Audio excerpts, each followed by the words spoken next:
AC जब भी हम ऑन करते हैं तो क्या होता है कि वोल्टेज पूरा डाउन हो जाता है, यानी कि पूरे घर की लाइट डीम हो जाती है और कंप्रेसर ऑन नहीं होता है। क्या रीज़न क्या होता है? इसके 2-3 रीज़न होते हैं। स्टेप बाय स्टेप एक-एक करके रीज़न जो मैं बताऊंगा ताकि आपको अच्छे से समझ में आ जाए कि एक्चुअल में रीज़न क्या होता है। तो वीडियो को कंप्लीट देखते रहिए। उससे पहले मैं बताना चाहूँगा, चैनल को सब्सक्राइब नहीं किया है तो चैनल को सब्सक्राइब कर लें, क्योंकि आने वाले समय में इतनी बारीकियों में लेकर के जाने वाला हूँ एयर कंडीशनर को, चाहे इन्वर्टर हो या नॉन इन्वर्टर हो, डक्टेबल एसी हो, विंडो एसी हो, कोई भी एसी हो, इतनी बारीकियों में लेकर जाने वाला हूँ कि वर्ल्ड वाइड कोई टॉपिक की हम बात करते हैं कि क्या क्या रीज़न होता है जब हम एसी को ऑन करते हैं। तो जब भी लाइट घर की डीम हो रही हो, वोल्टेज कम हो रहा हो और कंप्रेसर ऑन नहीं हो रहा हो, तो सबसे पहले टेस्टिंग कहाँ से करनी चाहिए? सबसे पहले टेस्टिंग ये करनी चाहिए कि हमारे घर में वोल्टेज कितना है। क्योंकि अब देखिए, मैं तो जिस कंट्री में मैं रहता हूँ यहाँ वोल्टेज की कमी नहीं होती है। यहाँ पर स्टेबलाइज़र का नामो निशान तक नहीं होता है जिस कंट्री में मैं रहता हूँ। लेकिन इंडिया में क्या होता है, इंडिया में अगर स्टेबलाइज़र एसी के साथ में स्टेबलाइज़र ना लगाया जाए तो इस तरह का दिक्कत होता है। इसलिए आपको चेक करना होगा कि आपके घर की वोल्टेज कितना है। अगर 220 से कम है, 210 तक रहेगा तो 210 तक चलता है, लेकिन उसमें भी दिक्कत आएगा, हीटअप होगा, कंप्रेसर बार बार ट्रिप होगा। 220 से ऊपर ही होना चाहिए एसी चलाने के लिए, रेफ्रिजरेटर चलाने के लिए 220 से ही ऊपर वोल्टेज होना चाहिए। तो 220 से ऊपर है तो सही है। लेकिन कभी ऐसा होता है कि 220 है, 190 हो गया, 210 हो गया या फिर 230 हो गया, तो इस तरह का वोल्टेज नहीं चलता है।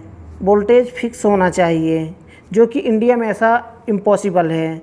तो सबसे पहले वोल्टेज चेक करिए। अगर वोल्टेज की कमी है तो स्टेबलाइज़र लगा दीजिए, सही हो जाएगा, कोई दिक्कत नहीं है। फिर अगर वोल्टेज की कमी है तो इस तरह का अप डाउन होता है जब हम कंप्रेसर जब ऑन होना होता है। तो ये तो फर्स्ट हो गया रीज़न। दूसरे रीज़न की हम बात करते हैं कि वोल्टेज भी सही होता है, स्टेबलाइज़र भी लगा होता है, लेकिन अगर एसी जो कंप्रेसर रन करने के लिए जो कैपेसिटर लगा होता है उसमें स्टार्टिंग टर्मिनल उसका प्रॉब्लम होता है कैपेसिटर का, जो कि स्टार्ट नहीं कर पाता। कंप्रेसर को स्टार्ट करने की कोशिश करता, गो गो करके साउंड आता है, लेकिन कंप्रेसर को स्टार्ट नहीं कर पाता है। तो वहाँ पर पूरे घर की लाइट डीम हो जाती है। ये हो गया दूसरा रीज़न। कैपेसिटर चेक करिए। तीसरे रीज़न की बात करते हैं। तीसरा रीज़न होता है कि कंप्रेसर खुद ख़राब होता है। कंप्रेसर ख़राब होने का मतलब कि तीनों टर्मिनल पर कंटिन्यूटी तो मिलती है, जिससे हम ये समझ जाते हैं कि हाँ कंप्रेसर हमारा सही है। लेकिन जब स्टार्ट करना होता है तो स्टार्टिंग वाइंडिंग क्या होता है, स्टार्टिंग वाइंडिंग लोड नहीं ले पाता है, क्योंकि कुछ मोटर होते हैं और कुछ कंप्रेसर होते हैं जो कि पुराने होने की वजह से स्टार्टिंग वाइंडिंग उसका कमज़ोर हो जाता है, जिससे क्या होता है कि कंप्रेसर स्टार्ट नहीं हो पाता है। तो उससे क्या होता है कि पूरे घर की लाइट डीम हो जाती है, क्योंकि पूरा वोल्टेज खींचता है, क्योंकि कंप्रेसर एम्पियर ज़्यादा लेता है। तो जब स्टार्ट होना होता है पूरे घर की लाइट खींच लेता है और स्टार्ट नहीं हो पाता है। तो ये तीनों चीज़ आपको चेक करनी है।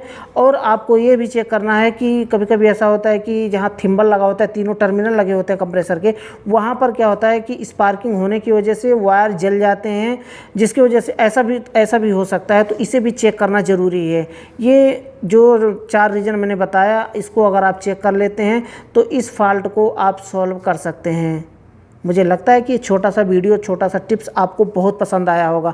अगर पसंद आया तो वीडियो को लाइक ज़रूर कर दें। लास्ट में बताना चाहूँगा, चैनल को सब्सक्राइब नहीं किया तो चैनल को सब्सक्राइब कर लें और बेल आइकन को प्रेस करके ऑल पर क्लिक कर लें, ताकि जितनी भी वीडियो मैं बनाऊँ आपको सबसे पहले नोटिफिकेशन मिल पाए और वीडियो को देख पाएँ सबसे पहले।